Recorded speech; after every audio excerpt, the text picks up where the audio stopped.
All right, cool. So I was just on the phone with him. I didn't have a chance to pull this out and record the interaction. So I am gonna call him back from Boulder Police Department. You have reached the Boulder Police and Fire. This selection is not Oh available. yeah, that's it.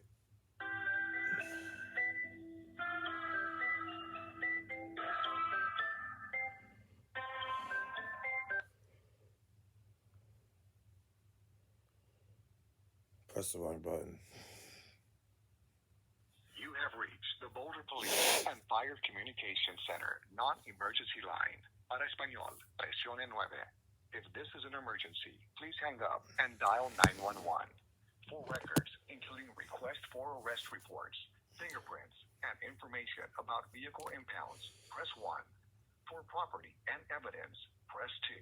For the Humane Society, including lost pets, press 3. For trash-related issues, overgrown shrubs, weeds, and sidewalk snow removal, press 4. For code enforcement. For questions about persons being held at the Boulder County Jail, press 5. Many nonviolent crimes, including hit-and-run accidents, which are not in progress and do not have suspect information, can be reported online. Press 6 for online reporting. For all other non-emergency calls or to be connected to the next available dispatcher, press 8.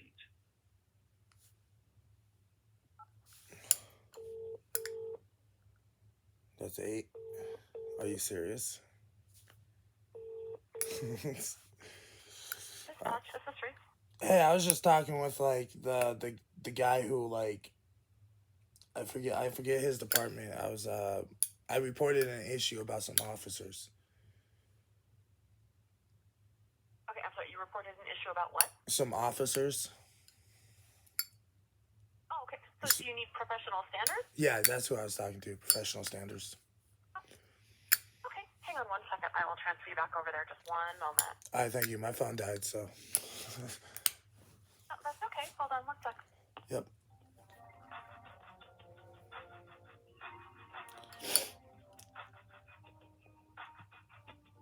This is the most annoying whole music ever. Sergeant McNiven. Hello, it's Nick that you were just talking to. Oh, hi, yes. I actually tried calling you back a couple of times, but My phone died. Look like you have a voicemail set up. Yeah, my phone died. Hello? Can you hear me? No worries. Yep. And I'm sorry, okay, yeah, I can. What was your name again? I apologize. That's Nick. You can call me Nick, Nico, either or. Nick, Nico, okay. Yeah. I take it from that you're not comfortable giving me your surname? Not really. You don't have to. No, that's fine. You don't have to. The only other thing I was going to ask is if you had an email address, just in case we needed to communicate if something happens with your phone. I can put that in my entry for this complaint. Yeah. Again, you don't have to. What's that? Yeah, you can have my email address. It has my surname in there, actually. You can have that, though. The one I prefer everyone to kind of hit me up on is it's Waldron Nico, and that's Niko, and Waldron's Waldron. And Nico is Nico? Niko. Niko, sorry, my apologies. At Gmail. Niko, okay, at gmail.com, okay. Yep. So what I'll do once we're done with this is I'll send you an email just so you have my contact info as well. You have my email address because my name's hard to spell and it's just easier if I just send it to you. So we were talking about the things that you were concerned about that you care for me to relay to the officers and yeah. And the one I've in terms of where we were was they prevented you from getting the name of the security guard, and then there was both in the message and earlier in our conversation you had said something about them telling you weren't detained. I just want to make sure I understand. Yeah. It's clearly on the video too. From the location, right? Yeah. They were trying to trespass me from the location when I wasn't detained. And they forced me to leave the location, so I feel like my 14th Amendment right to travel was violated. And my First Amendment because I was heading to the airport to go document a story, and I missed that bus. And were they aware of the purpose of your journey? Yeah. I was clearly stating I was going to the airport. And I was just waiting 2 hours before so I could go to the airport. You know, like Dad always taught me, you know, you go to the airport a couple hours before, right? Yeah. I just want to make sure I understand. Was there a bus? Do you know that you missed as a result of that? Yeah, there was a bus I missed because of that, and it was scheduled at 3:04 a.m. and I was there at. They forced me to leave at 1:08, and you know I was there 2.5 hours before, but you know I was stuck in Boulder and I wasn't from Boulder, so like I didn't know anything around me. They were telling me to go to the gas station across the street. The security guard told me that. Well, that, my friend, is actual trespassing. You know, especially when it was closed. So can you speak? This is just something I'm a little concerned about. Do you know why did the security guard ask you to leave? Did you have some kind of interaction with him, or was there? no, I was literally just sitting there. I slid my arms out of my sleeve and into my jacket because I was cold, and all I was wearing was a leather jacket. You know, I didn't have a layer underneath my leather, and I was cold. So like I was just sitting there, you know, and he's like, "You gotta go." So I pulled out the camera. Like the beginning of the video, it is showing a bus leave. And he walks up, "You gotta go, bro. We're closed." I was like, "Can you show me that?" And he brings out this pamphlet where it looks so unprofessional and it's handwritten overnights on there. And I don't think RTD would ever do that. So it didn't fly by me. So I wasn't believing it. You know what I mean? And then he refused to show me the actual hours of the bus station. So to me, until I saw those actual hours, it looked open to the public. There's signs on a bus coming in a couple hours, so it seemed like it was open to the public, you know what I mean? So one of your officers literally said he has a badge, so I'm gonna have to side with him. That seems like a retaliation thing, you know what I mean? It's like,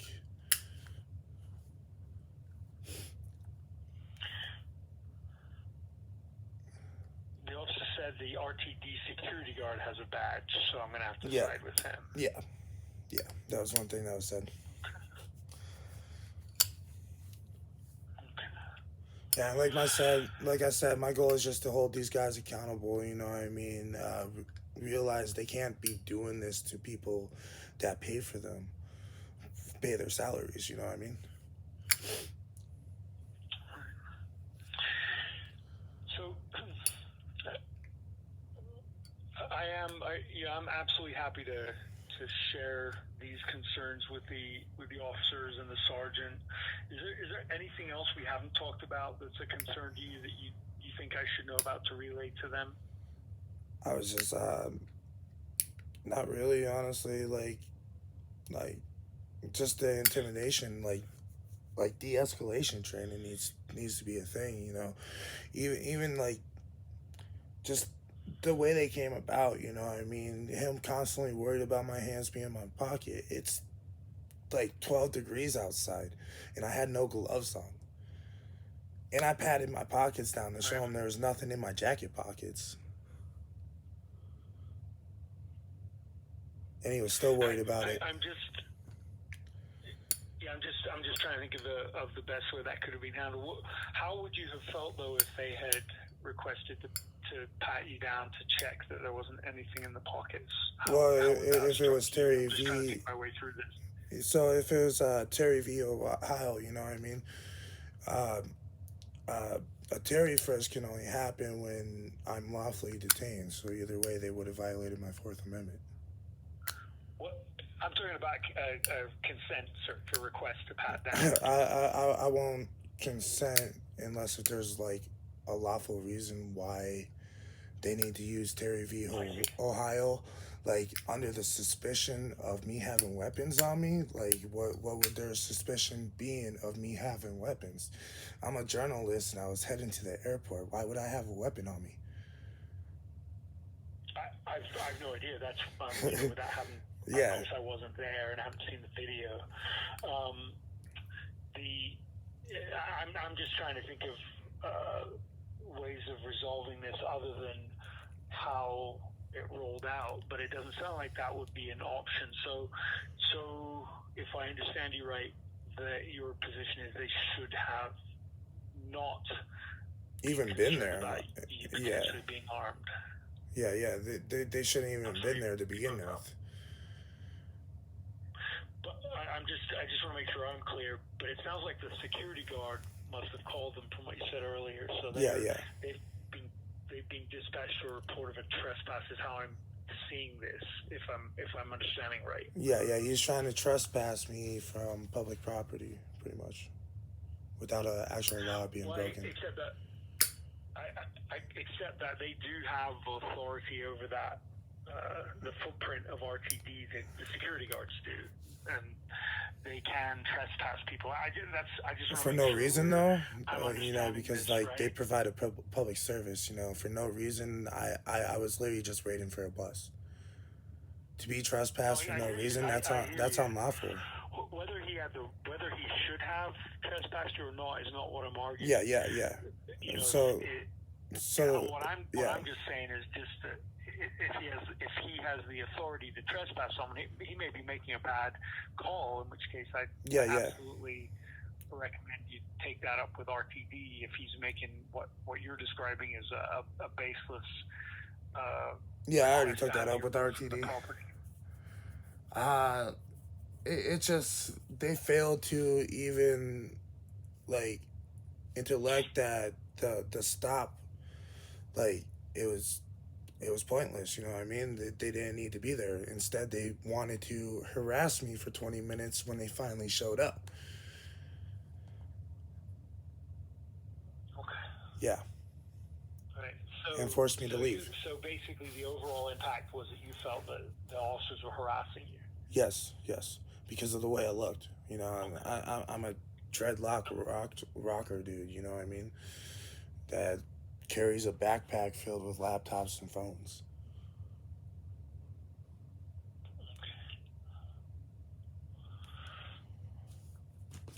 All right. Let me just make sure I note that. So you attribute the harassment to what you believe is their perception of you. Yeah. How you look. Is that? I feel like I was discriminated by both RTD and Boulder Police Department. Okay. All right. So was there anything else that concerned you about this interaction?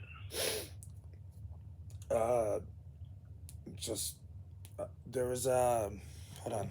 I think what he said exactly. Okay, so I even pointed out the security guard is over here wasting tax dollars calling these officers out here, then me having to request a supervisor because the two officers didn't understand. And this was before the sergeant showed up. He said, we'd be here either way if he didn't call.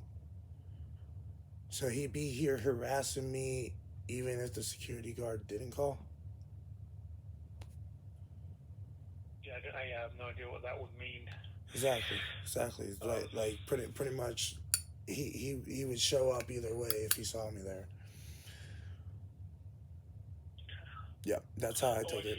You're saying if he'd been driving, like for example, if he'd been driving by and saw you sitting in the RTD area, I see. Yeah. He would have been like that to me either way. Right. Like those officers are dangerous, honestly.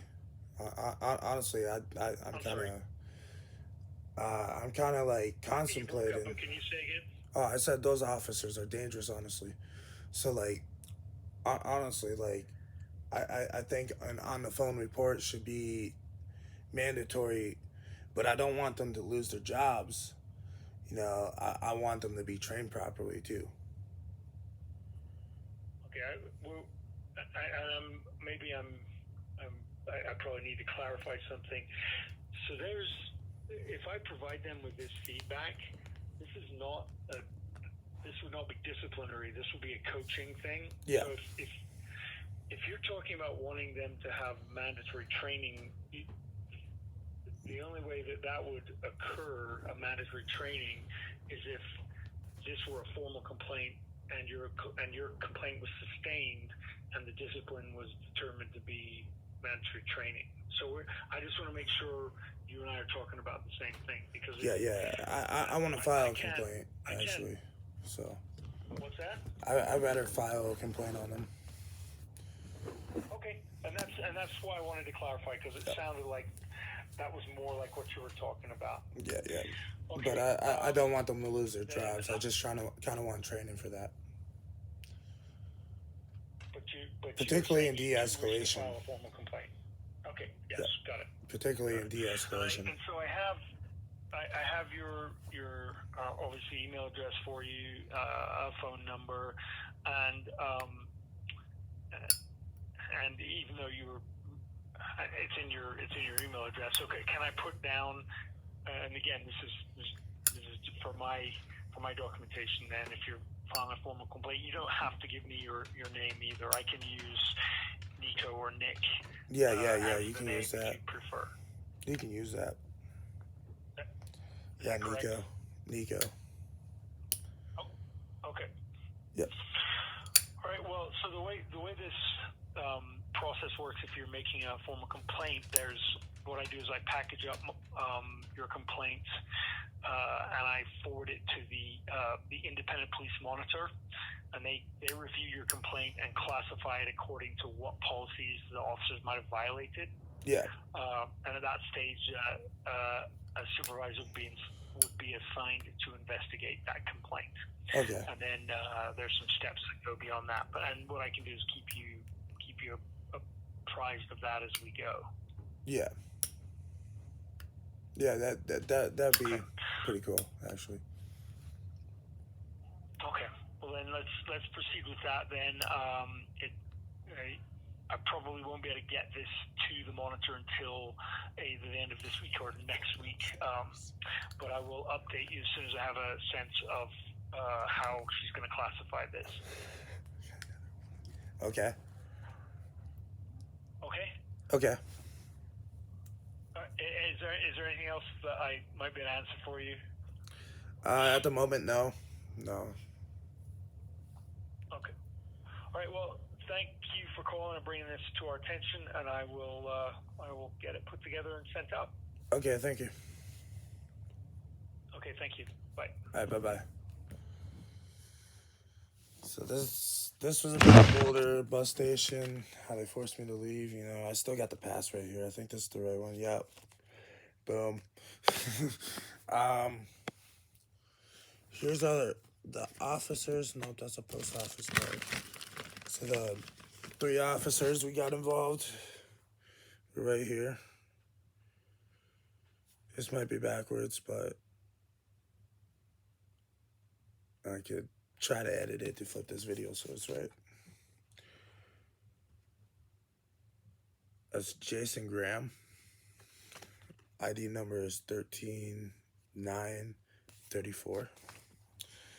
This is R.B. Briscoe, which was the sergeant that was worried about my hands being in my pockets. Like, I told him he should get out the force, honestly. His ID number is 11499. Then we got A. Butcher. That would Burcher. And we got 16132 for his ID number.